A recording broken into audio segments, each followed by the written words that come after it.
cuando se ve imitado por esto. A mí me pasó de niño, de adolescente, tenía un compañero que se llamaba Peronelli, que creo que se me gustaba, que imitaba a mí.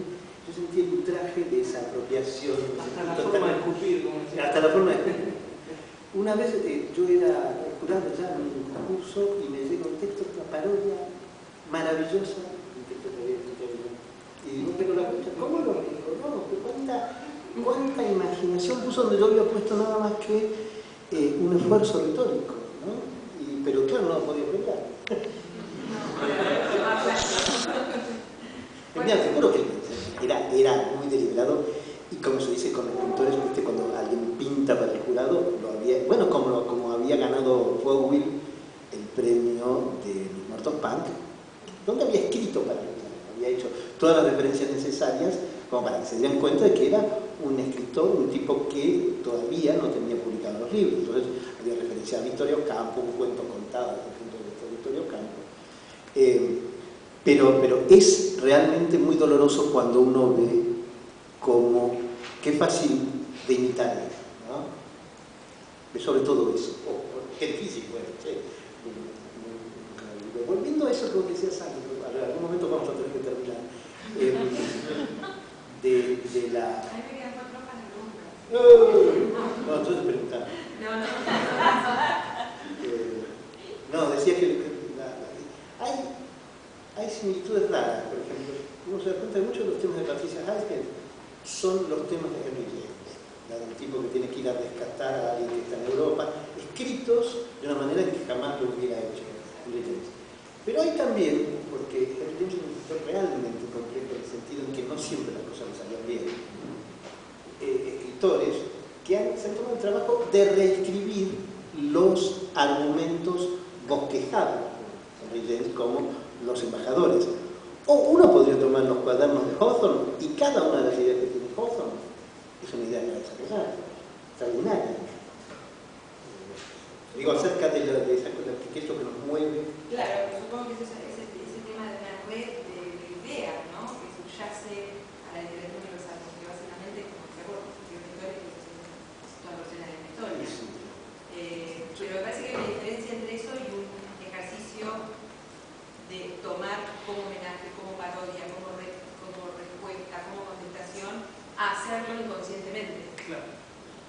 El punto de partida de mi última novela, que se llama El Laxo, fue una situación de operación masacre, ¿no? Y el desplazamiento de un personaje que no tiene nombre ahí, en realidad es del policía, ¿no? Que no tiene nombre, que se lo menciona como un suboficial anónimo, y un texto, como mencionaste vos antes, de Boy, que narra un hecho real, concreto, que sucedió político. Y yo, a partir de ese personaje, construyo la novela, digamos, a partir de las consecuencias que los fusilamientos y los traslados que hubo después dentro de la policía generaron. Entonces, me interesaba también trasladarlo a un territorio que a mí me interesa explorar, que es el de la provincia, de un pueblo, y ver de qué modo esos efectos de una tragedia, digamos, nacional, urbana, generaban otras pequeñas tragedias en el espacio rural.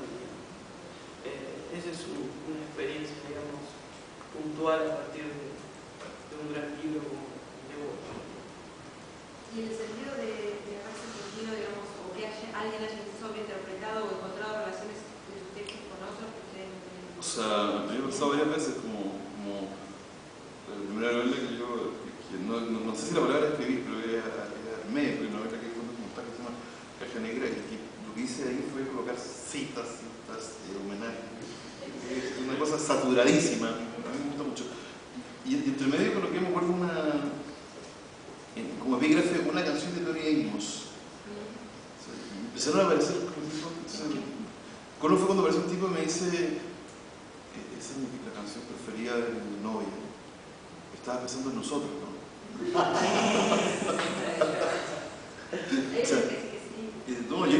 Sí, por supuesto, sí. Pero ahora en la novela, o sea, que publiqué una novela mía hace una semana y media en Santiago, se llama Ruido. Y y que el trabajo de la novela fue un trabajo muy raro, porque fue un trabajo que partió desde la memoria. Era contar un caso que pasó con el pueblo donde yo crecía, que se llamaba Villa Alemana, donde desapareció la Virgen María a un chico y luego el chico se volvió transexual.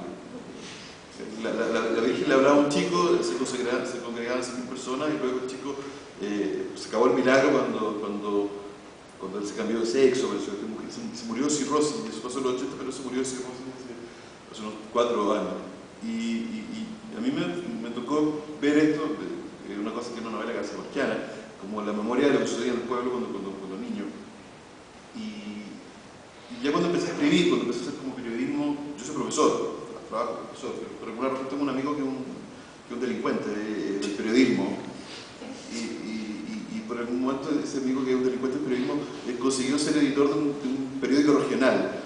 Y me invitó a escribir ahí y empecé a hacer periodismo de la manera más como rara. Y escribí historia. Y empecé a escribir como periodismo. Escribí varias veces y se publicó en varios lugares durante los últimos años como investigación. Hasta que